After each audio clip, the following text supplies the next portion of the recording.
Welcome back to the channel and welcome back to the vlog. So today is a bit different. So I'm thinking about starting a couple new series on the channel. I'll talk about that a little bit later on the video, but about the other one. But this one I want to talk about the new series, which this one would be the first episode of.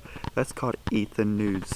So I just come out and just talk about new stuff that's coming out in the car world, new cars and etc. And each series would be about a year long.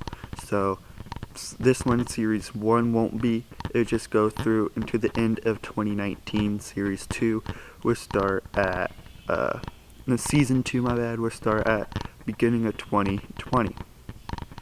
But kicking it off with this video is a couple new cars coming to the car world, and that is the McLaren Elva and the Ford Mustang Mach E. Now, those are really cool cars, and I am excited to tell you all about them and how crazy they are. Today I am filming here at Dreammakers for the first episode. Just think it would be cool just to film here. I have a really full inventory today, this time around.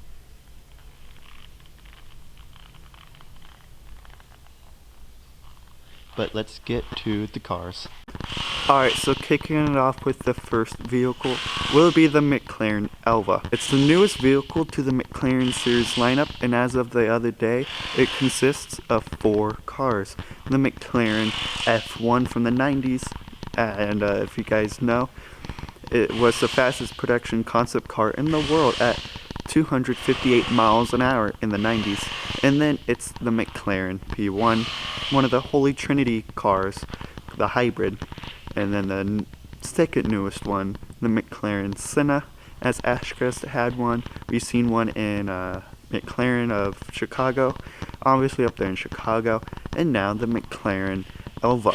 The McLaren Elva is powered by a 4-liter turbocharged V8 making 804 horsepower. It does 0 to 60 in under 3 seconds, and it does 0 to 124 miles an hour faster than the Senna, and it does it in 6.7 seconds. Alright, I stepped outside real fast. It was getting a bit noisy from all the drills and stuff, but the McLaren Elva doesn't have any windows, and it doesn't have a roof. So it has no windshield and no windows on the doors. McLaren decided to make the car where it has no windows or anything. It's a throwback to the McLaren M1A race car from the 60s that was developed and designed by Bruce McLaren himself. And that race car didn't have any windows as well. And McLaren thought of that and decided to make it where the air is the cocoon, as you will, for the cabin. So there's a vent at the front of the car where the air goes in, and on top of the hood is another vent, and that's where the air comes out. There's a flap that's 5.9 inches that sticks up and shoots the air up and over you, so you won't be blasted with the air. Well, people would be like, that creates a lot of drag. Actually, it takes away a lot of drag. If you think about it, if that flap wasn't there, it would go straight into you in the back of the car, creating a lot of drag, acting like it's a brick wall. That was very smart of McLaren. And right behind the driver and passenger seats are places to store the helmets for the car. Because it's open top, you would probably want to wear helmets going 200 plus miles an hour. Yeah, you really want helmets. The McLaren Elva, just like all the other Ultimate Series lineup from McLaren, would be limited. They will only be making 399 models of the McLaren Elva, and the base price of $1,690,000. That's a lot of money, but it's a really cool car. And of course, Ashcrest Collections here in Fort Wayne is getting one. That's why I'm doing this video here at Dreammakers, because eventually I will be here looking at the Elva. It is forecast for the customer cars to be delivered around the end of 2020, so a year away. Now to the next car is the Ford Mustang Mach E. Yeah, it's a throwback to the Mach 1, but the Ford Mustang Mach E is a bit different. Well, very different.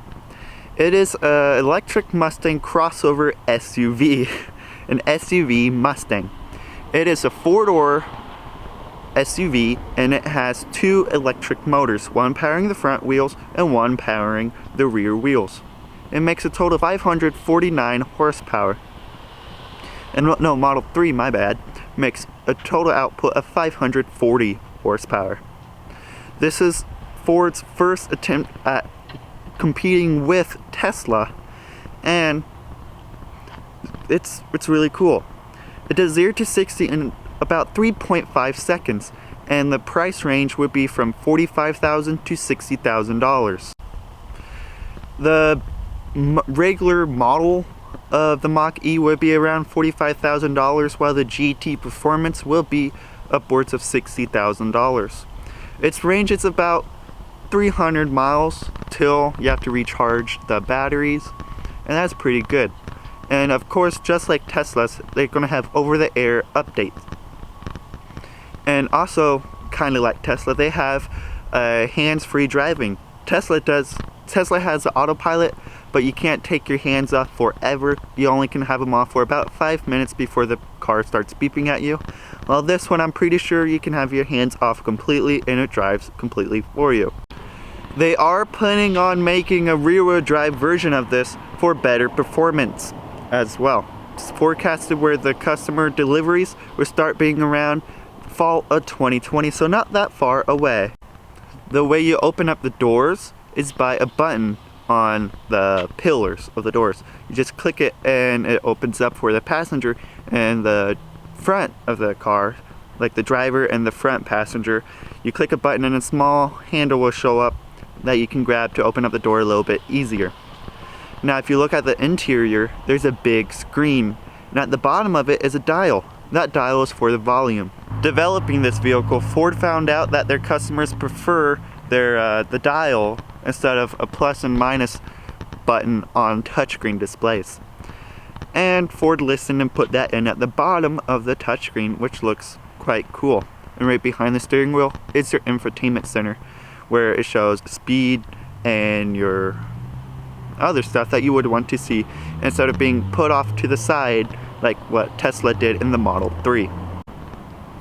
Alright, so news about my channel. So I'm thinking about starting a couple series, Eat the News, as I said at the beginning of this video, and also a restoration series. My friend and I are planning on restoring a 1969 Mustang. There would be some different stuff that would be put into it that you guys would have to check out. Of course, each season would be of a different car. So let me know down in the comment section below if you guys would like to see that, and if you guys would also like Eat the News to continue. I'll just be, as I said, talking about new cars coming out and just a bunch of different car news related to the car community. But as always, adios, chaps.